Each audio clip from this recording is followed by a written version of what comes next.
This week, from March 16th to the 22nd, is National Impaired Driving Prevention Week. And today I'm joined by Michaela Solomon to talk about the importance of safe driving.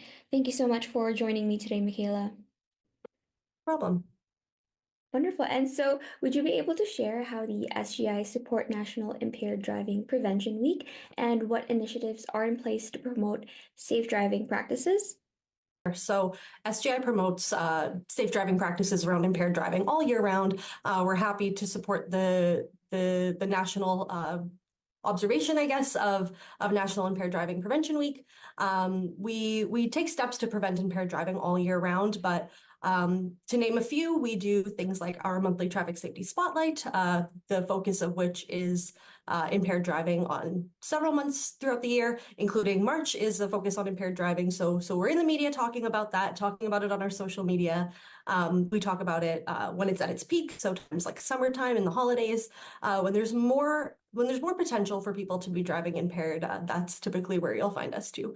So making sure people know the options that are available to them is so important to us. So if you're out and about, a night of impairing substances with friends, whatever they may be, make sure you designate a sober driver, get a friend or family member to come pick you up, call a taxi or rideshare service, or spend the night with a friend if you're able, because there are many, many options to avoid impaired driving, and we want to make sure people know about them. Absolutely. And so, what's the most common causes of impaired driving in Saskatchewan, and how can drivers avoid this risk? Absolutely. So the best way to avoid the risk is to just not do it. But I think planning ahead is a big part of that. If you know you're going to be out on Saturday night downtown or out with friends at a party, just take some time before you head out to figure out how you're all going to get home. Do we want to designate a sober driver? Do we plan to call an Uber? Can I stay at your place tonight? Just really taking that time ahead of the event before those impairing substances start to flow to make a plan and know how you're going to get home. That does make it a lot easier when the time comes. Absolutely. And so, with that, what are the consequences of impaired driving in Saskatchewan, including fines, like license suspensions, and other penalties? Absolutely. Yeah. So some of them are license suspensions and vehicle impoundments. It really depends on the substance, depends if you've had any impaired driving offenses on your record prior. So there are a lot of variables in the penalty you might face. But yeah, license suspensions, vehicle impoundments, heavy fines. There's potential for jail time, driving without impairment course that you might have to take, driving with ignition interlock. So that's the blow box on someone's keys after they've had a certain number of offenses. It can really have a big impact on your social life and on your personal and professional life. So just remembering all those different ways to make sure we don't get into that situation is what we're trying to reinforce. Absolutely. And so, what educational resources are available to the people to learn more about the dangers of impaired driving and how to prevent it, how to plan ahead, and such? Absolutely. So, engaging in our social media, I think, is a great tool. We talk about impaired driving a lot on our social media, not specifically impaired driving, I would say impaired driving prevention.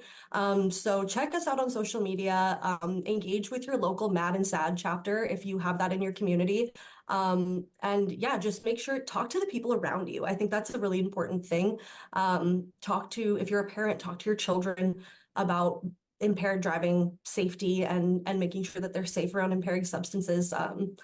I think we know that kids in high school aren't of age to legally drink, but I think we know that doesn't always prevent it from happening. So talk to your children, talk to your peers, talk to your classmates, talk to your parents and your loved ones, and make sure they know that you're there for them in making sure that they get home safe, and ask them if they'll be there for you too. Mom, will you come pick me up late at night if I need to? I'll call my mom, I'll call my dad, I'll call a friend. Just, yeah, talk to your community. Absolutely. And so, is there anything else you wanted to add on that we might have not already covered as well? I think we talk a lot about alcohol and cannabis as impairing substances. Something we've talked about a little bit, but not quite as much, is medication.